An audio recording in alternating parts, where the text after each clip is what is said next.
नमस्कार प्रिय विद्यार्थियों। आज हम काव्य भाग का एक नवीन अध्याय प्रारंभ कर रहे हैं। जैसा कि आपको दिखाई दे रहा है, रसखान जी द्वारा रचित सवैये हम पढ़ेंगे। तो आइए पहले हम रसखान जी के बारे में थोड़ी जानकारी प्राप्त करें, उनके कृतित्व और व्यक्तित्व को जानें। रसखान का जन्म सन 1548 में हुआ माना जाता है। उनका नाम या कहें कि मूल नाम जो था सैयद इब्राहिम था और वे दिल्ली के आसपास के रहने वाले थे। कृष्ण भक्ति ने उन्हें ऐसा मुग्ध कर दिया कि गोस्वामी विट्ठल दास से दीक्षा ली और ब्रजभूमि में जा बसे।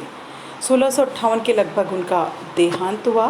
उनकी प्रमुख रचनाओं में सुजान रसखान की जो प्रमुख रचनाएं हैं उनमें सुजान रसखान और प्रेम वाटिका उपलब्ध कृतियाँ हैं। रसखान रचनावली के नाम से उनकी रचनाओं का संग्रह मिलता है। प्रमुख कृष्ण भक्त कवि रसखान की अनुरक्ति व न केवल कृष्ण के प्रति प्रकट हुई है, बल्कि कृष्ण भूमि के प्रति भी उनका अनन्य अनुराग व्यक्त हुआ है। उनके काव्य में कृष्ण की रूप माधुरी, ब्रज महिमा, राधा कृष्ण की प्रेम लीलाओं का मनोहर वर्णन मिलता है। वे अपने प्रेम की तन्मयता, भाव विहलता और आसक्ति के उल्लास के लिए जितने प्रसिद्ध हैं, उतने ही अपनी भाषा की मार्मिकता, शब्द चयन और व्यंजक शैली के लिए भी उनके यहाँ ब्रजभाषा का अत्यंत सरस और मनोरम प्रयोग मिलता है, जिसमें जरा भी आडंबर नहीं है। तो कहने का अर्थ यह है कि रसखान जो हैं वो बहुत ही सरस और मधुर काव्य के रचयिता हैं और कृष्ण भक्ति उनका प्रिय विषय है। यहाँ रसखान के 4 सवैये संकलित हैं और हम देखते हैं उनमें क्या वर्णन है, उनकी विषय वस्तु। यहाँ संकलित पहले और दूसरे सवैये में कृष्ण और कृष्ण भूमि के प्रति कवि का अनन्य समर्पण भाव व्यक्त हुआ है।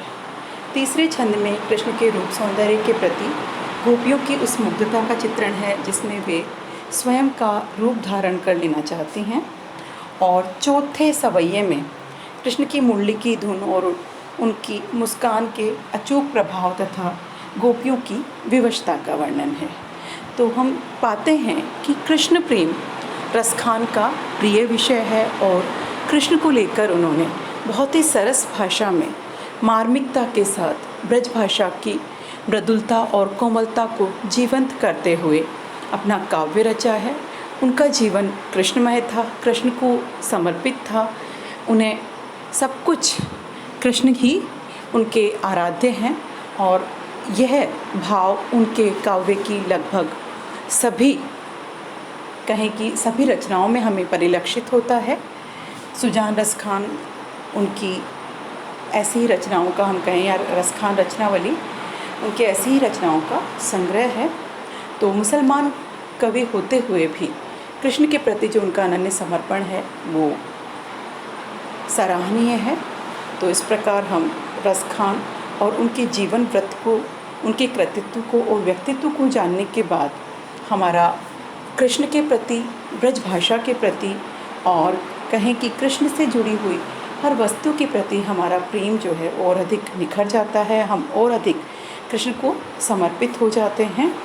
तो हम अगले कालांश में या कहें कि अगली कक्षा में रसखान के सवैयों को पढ़ेंगे। तब तक आप इनके कृतित्व और व्यक्तित्व को पढ़ें, उससे शिक्षा लें और उनमें जिस विषय वस्तु का वर्णन किया गया है उस पर भी दृष्टिपात करें। धन्यवाद।